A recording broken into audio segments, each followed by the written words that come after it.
नमस्कार, मैं हूं पुण्य प्रसून वाजपेयी। दस्तक में आपका स्वागत है। आज सुबह से ही एक बहस चल पड़ी इस देश के भीतर, क्या सारे नाम गांधी परिवार से जुड़े हैं?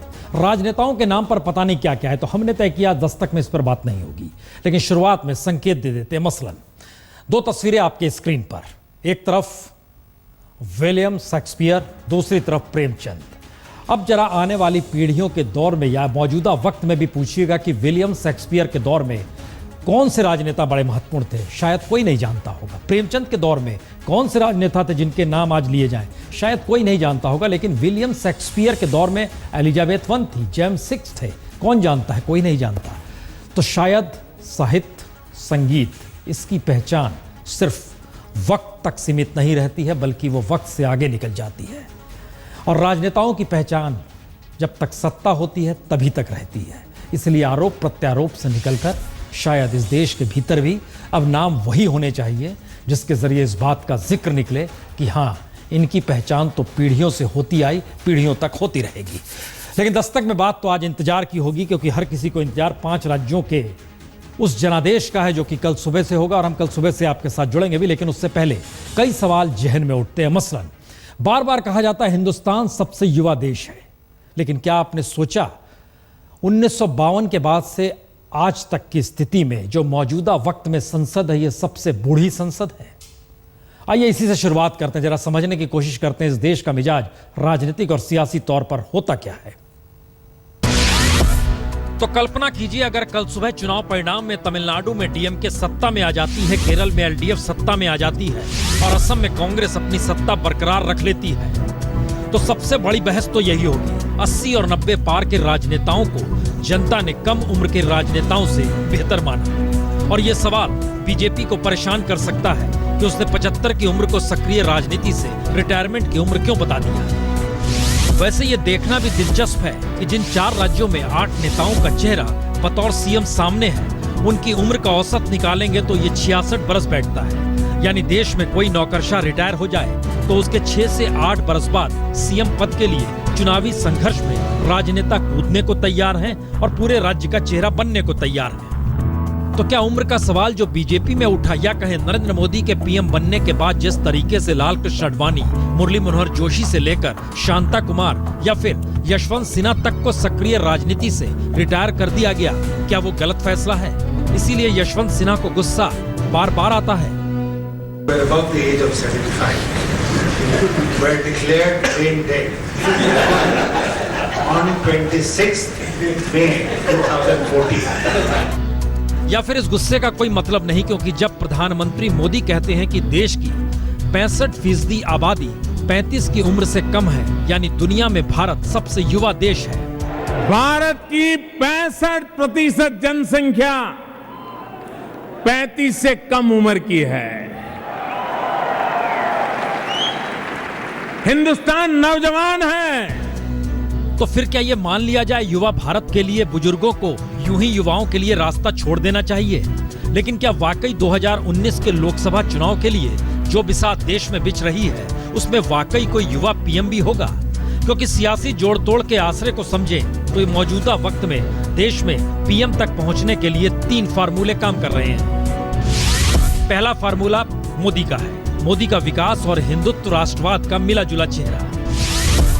दूसरा फार्मूला नीतीश कुमार का है, नीतीश का बीजेपी संघ के खिलाफ गठबंधन में सभी को जोड़ने का फार्मूला। और तीसरा फार्मूला केजरीवाल का है, केजरीवाल का क्षेत्रीय पार्टियों में सबसे ताकतवर होकर मोदी से सीधे टकराना। और इस कड़ी में अगर पीएम के दावेदारों की उम्र भी देख लें तो 2019 में इन सभी नेताओं की उम्र औसतन 64 पार निकलती है, यानी सभी को जोड़ दें तो। और ऐसे देखेंगे तो ममता बनर्जी को भी इसमें जोड़ दीजिए तो ममता की उम्र भी 2019 में 64 बरस की होगी।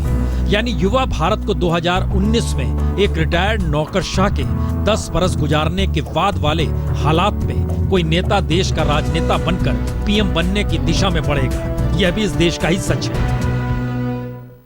तो क्या वाकई हम इंतजार कर सकते हैं कि इस देश में युवा देश अगर है तो उसको संभालने की स्थिति में भी युवा आएगा? इन युवाओं को रोकता कौन है? राजनीति का ककहरा पढ़ने कौन नहीं देता है? वो कौन सी परिस्थितियां हैं, जरा यह भी देख लीजिए। जब देश सबसे युवा है तब संसद सबसे बुजुर्ग है। देश की औसत उम्र 27 बरस 8 महीने है तो सांसदों की औसत उम्र 55 बरस है। जब देश में 50% जनसंख्या 30 की उम्र के नीचे है, तब संसद में सिर्फ 47 सांसद ही ऐसे हैं जिनकी उम्र 40 से कम है और 41 सांसद ऐसे हैं जिनकी उम्र 70 पार है। तो सवाल यही कि भारत जिस दौर में सबसे युवा है, उस दौर में जनता के नुमाइंदे सबसे बुजुर्ग हैं क्यों? क्या राजनीति का ककहरा युवा पढ़ना नहीं चाह रहे, या फिर राजनीति की बिसात ही कुछ इस तरीके से बना दी गई कि युवा विरोध करते हुए ही नजर आ सकता है, लेकिन राजनीतिक बिसात पर आते ही वो फेल हो जाता है।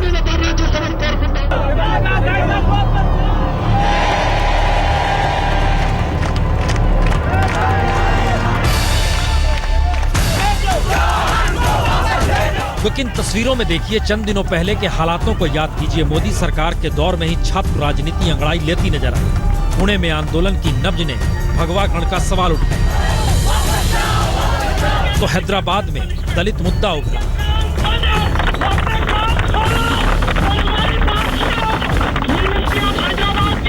जेएनयू में कश्मीर के सवाल से होते हुए मुद्दा देशभक्ति बनाम राष्ट्रद्रोह तक पर जा टिका।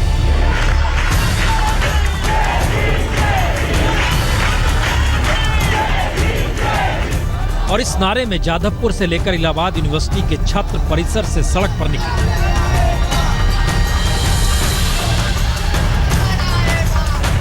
अलीगढ़ मुस्लिम यूनिवर्सिटी के छात्र भी निकले, लेकिन किसी की ऐसी पहचान, या कहें किसी छात्र के साथ ऐसी कोई पहचान जुड़ी ही नहीं जिससे लगे कि आने वाले वक्त में वो राजनीति में कद पा सकता है। और ध्यान दें तो जेपी आंदोलन के दौर से निकले छात्र ही मौजूदा वक्त में राजनीति के हर छोर को संभाले हुए हैं। तो क्या ये मान लिया जाए, जो छात्र 30-40 बरस पहले आंदोलन से निकले, अब वो नहीं चाहते कि इस देश में कोई आंदोलन हो, या फिर वो ये नहीं चाहते कि उनके अपने परिवार से इतर या फिर उनके अपने करीबियों से इतर कोई युवा नेता निकलकर देश की राजनीति पर छा जाए? वैसे समझना तो यह भी होगा कि जेपी आंदोलन के हुए 35 बरस बीत गए, आरक्षण के आंदोलन के हुए 27 बरस बीत गए, और आखिरी अन्ना आंदोलन से जो युवा तबका निकला वो आम आदमी पार्टी में जा सिमटा। यानी युवा भारत में युवा नेताओं की पहल बिना राजनीतिक दल हो नहीं सकती। बिना किसी राजनीतिक कद्दावर नेता की छांव में खड़े होकर वो आगे बढ़ नहीं सकता। और राजनीतिक दल पर उम्रदराज नेता जिस तरीके से कुंडली मारे बैठे हैं, उसमें युवा पीढ़ी राजनीति में आए और आकर सिर्फ नारे लगाकर खो जाए, यही कुछ मौजूदा वक्त में हो रहा है। तो हर कोई सोच सकता है कि दरअसल युवा भारत में युवा नेतृत्व क्यों नहीं? ये सवाल है। सवाल इसलिए है क्योंकि आजादी के बाद से कमोवेश हर राज्य में सत्ता परिवर्तन होते आया, नए नए चेहरे निकल कर आए, अलग अलग विचारधाराओं की बात हुई। मसलन हम कल ही का इंतजार कर रहे हैं कि जब 5 राज्यों के परिणाम आएंगे।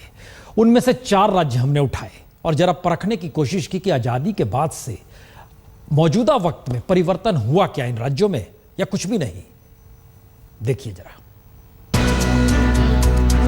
चुनावी नतीजों से पहले केरल, तमिलनाडु, पश्चिम बंगाल और असम को पानी ने तरबतर कर दिया, लेकिन हर किसी को पता है कल चुनावी जीत हार से राजनीतिक तापमान फिर बढ़ जाएगा। यानी चेहरा कोई भी सीएम बने, पार्टी कोई भी सत्ता में आए, इन राज्यों में फर्क पड़ता क्या है? जाहिर है जनादेश से महज 10 घंटे पहले अगर कोई ये सवाल कर ले कि असम, बंगाल, तमिलनाडु और केरल में आजादी के बाद से सत्ता तो बदलती रही, नेताओं के चेहरे भी बदलते रहे, नेता जश्न भी मनाते रहा और जीतने के लिए राजनीतिक पार्टियां धन भी लुटाती रहीं, लेकिन हालात सुधरे क्यों नहीं? क्योंकि 126 सीटों वाले असम में 80 से ज्यादा विधानसभा सीट ऐसी हैं जहां के 80% घरों में पीने का पानी नहीं आता। आजादी के वक्त से अभी तक बीपीएल परिवारों की तादाद में कोई अंतर नहीं आया है, और आलम यह है कि 1961 में 36% गरीबी की रेखा से नीचे थे और आज 34% गरीबी की रेखा से नीचे हैं। और दूसरी तरफ बंगाल ने तो दुनिया का सबसे भयानक सूखा देखा भी, भोगा भी, जिस पर सत्यजीत रे ने फिल्म तक बना दी, और सिद्धार्थ शंकर रे से लेकर ज्योति बसु और ममता बनर्जी तक बंगाल की गरीबी को ही राजनीति का औजार भी बनाए रही। तो भी बंगाल के हालात किसी ने नहीं सुधारे या किसी दौर में नहीं सुधरे। हालत हैं कितने बुरे, या इससे भी समझ लें कि जिस 27% मुस्लिम वोटरों के पीछे पूरे चुनाव में ममता से लेकर कांग्रेस और लेफ्ट पड़ी रही, उस मुस्लिम समुदाय के सिर्फ 3% के पास पक्की नौकरी है, और पूरे बंगाल में पढ़े लिखे 50% तबके के पास कोई रोजगार नहीं। राज्य में 27% गरीबी की रेखा से नीचे है। और राजनीतिक लड़ाई भी एक तरफ बंगाल के गरीबी और विकास तो दूसरी तरफ माँ माटी मानुष के नारे तले ही लड़ी जा रही है। ये मिठाई का भी डिमांड बढ़ा तो हम लोग जो मिठाई डिमांड में ज़्यादा रहते हैं वही मिठाई ज़्यादा बनाते हैं, तो ये तृणमूल वाले मिठाई ज़्यादा बिक रहे हैं। यानी कैसे वोटरों को सत्ता पर निर्भर रखकर राजनीति होती है, इसका प्रयास हर चुनाव में होता रहा। और इन सब के बीच अगर तमिलनाडु चले जाइएगा तो वहां पर पढ़े लिखे 90% बेरोजगार हैं। राज्य की जीडीपी 3% कम हो गई। गरीबी की रेखा से नीचे वालों की तादाद 3% बढ़ गई।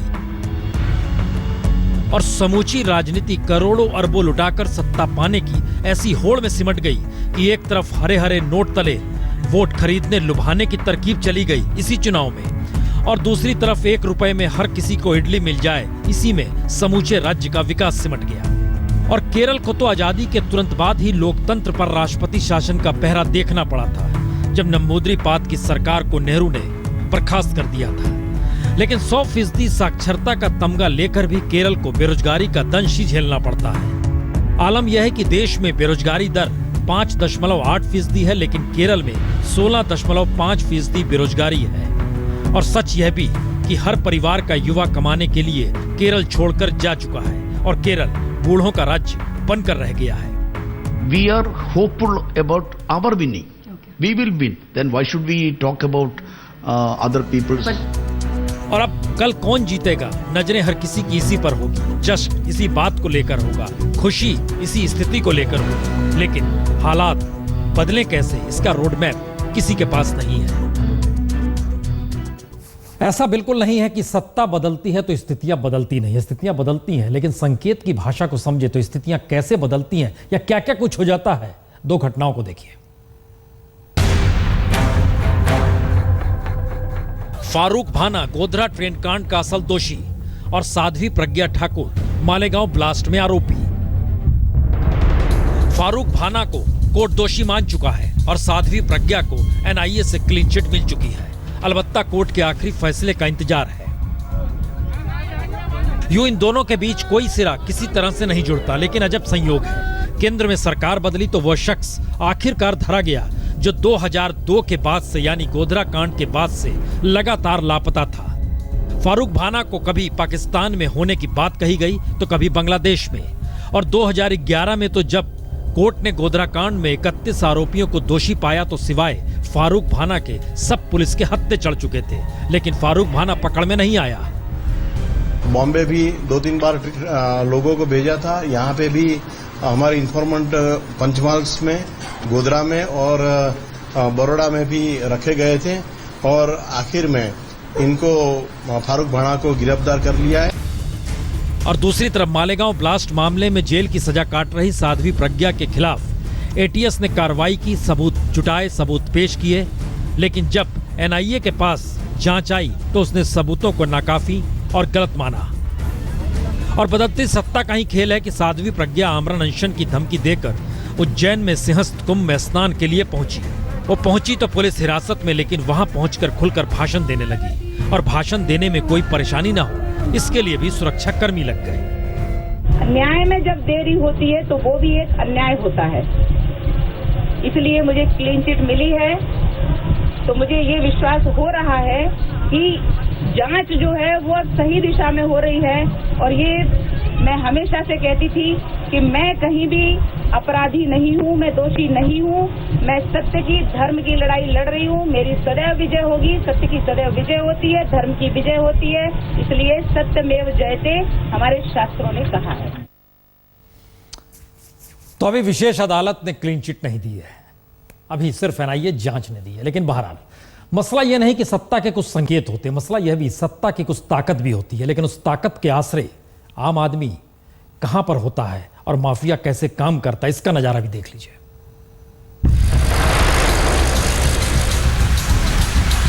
हाईकोर्ट के आदेश के बावजूद अगर यूपी के कई इलाकों में अवैध खनन चालू है तो दोषी है कौन? क्योंकि राज्य के कई इलाकों में पानी का संकट है और यह सच है कि यमुना और बेतवा समेत तमाम नदियों को माफिया बालू के लिए नाले में तब्दील कर दे रहे हैं और ये तस्वीरें इसकी गवाही दे रही हैं। और आज तक ने पड़ताल में पाया कि फतेहपुर जिले के आड़वाल, कोर्रा कनक, ओती, किशनपुर जैसे तमाम जगहों पर अवैध खनन धड़ल्ले से चल रहा है, लेकिन जिला प्रशासन का एक भी अधिकारी अवैध खनन के बारे में मुंह खोलने को तैयार तक नहीं। और अवैध खनन ने जहां नदी की दशा और दिशा को बदल कर रख दिया है। पूरा खोदे डाला थे, हमका तो लागत है कहता हूँ धरती न बैठ जाए ठियाने के। अब का करिए, हम लोगन कुछ समझ में नहीं आवता, न जिला प्रशासन सुने न ऊपर कोनो सुने, कोनो लगता नहीं है कि यहाँ कोनो नकेलो है कोनो के पास, सब ऐसे अपने से खोदे डाला थे। हम लोग तो लागत तो है कि डीएम साहब सब कुछ करावत है। हो रहा है माननीय उच्च न्यायालय की स्थगन आदेश के बाद भी अवैध खनन हो रहा है।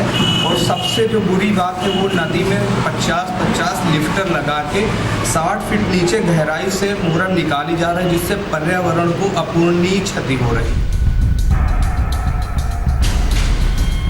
कुछ ऐसा ही हाल जालौन, हमीरपुर, झांसी की सीमा से निकलती बेतवा नदी के दर्जनों घाटों का है, जहां धड़ल्ले से अवैध खनन जारी है। जालौन जिले में 25 घाट हैं, जिनमें सिमरिया, टिकरी, धूरट, भेड़ी, सिकरी शामिल है और सभी जगहों पर खनन पर हाईकोर्ट ने रोक लगा रखी है। बावजूद इसके खनन माफिया लगातार अवैध तरीके से खनन करने में जुटे हैं। ये समस्याएं आती हैं कि यहाँ जो खदान चलती हैं तो खदान के से मरीज यहाँ धावड़ हो गो, अस्पताल यहाँ है नहीं, यहीं खत्म हो जाते हैं। तो जिन नदियों के आसरे पानी के संकट को दूर करना है, उन्हें खनन के जरिए नाले में तब्दील किया जा रहा है, लेकिन सरकार के पास इतनी फुर्सत नहीं कि वो इसे देखे।